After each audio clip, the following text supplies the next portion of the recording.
Hello जी, अस्सलाम वालेकुम। कैसे हैं आप? Welcome back to my channel. तो आज मैं आपके साथ बहुत ही मज़े की चना चाट की रेसिपी शेयर कर रही हूँ रमज़ान के लिए। तो आप इसको बनाएं और एंजॉय करें इफ्तार में। सबसे पहले हमने 2 कप बॉयल किए हुए चने ले लिया वाइट, और इसमें बॉयल किए हुए आलू डाल दिए 2-3 अदद। ये मैंने कट किए हुए थे। साथ ही हम इसमें डाल देंगे प्याज को आपने जो कट करके अच्छे से वॉश कर लेना है।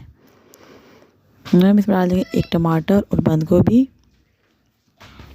आप अपनी मर्ज़ी से कोई भी इसमें वेजिटेबल्स ऐड कर सकते हैं। सो वेजिटेबल्स में जो है वो ऐड हो चुकी हैं। अब हम इसमें डालेंगे स्पाइसेस, जिसमें मैंने डाली है चटनी। ये चटनी है इमली की। इसको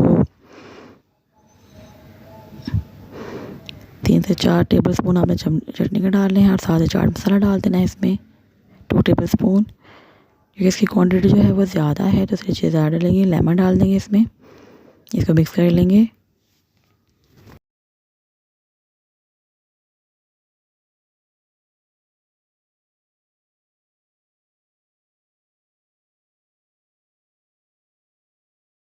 सो ये देखिए कितना प्यारा सा जो है वो कलर आ चुका है, और ये मिक्स हो कितना ज़बरदस्त लग रहा है। साथ ही हम इसमें डाल देंगे 1 टेबल स्पून ग्रीन चटनी, जिसमें जो कि धनिया, पुदीना और हरी मिर्ची की बनी है। साथ ही योगर्ट डाल देंगे।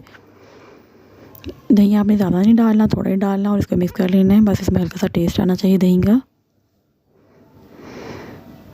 ये देखिए हमारी चना चाट की रेसिपी जो है वो तैयार हो चुकी है। तो इसको बनाएं, इफ्तार में एंजॉय करें, और मेरे चैनल को सब्सक्राइब करना, मेरी वीडियो को लाइक करना मत भूलिएगा। दुआ में याद रखिएगा। अल्लाह हाफिज़, टेक केयर।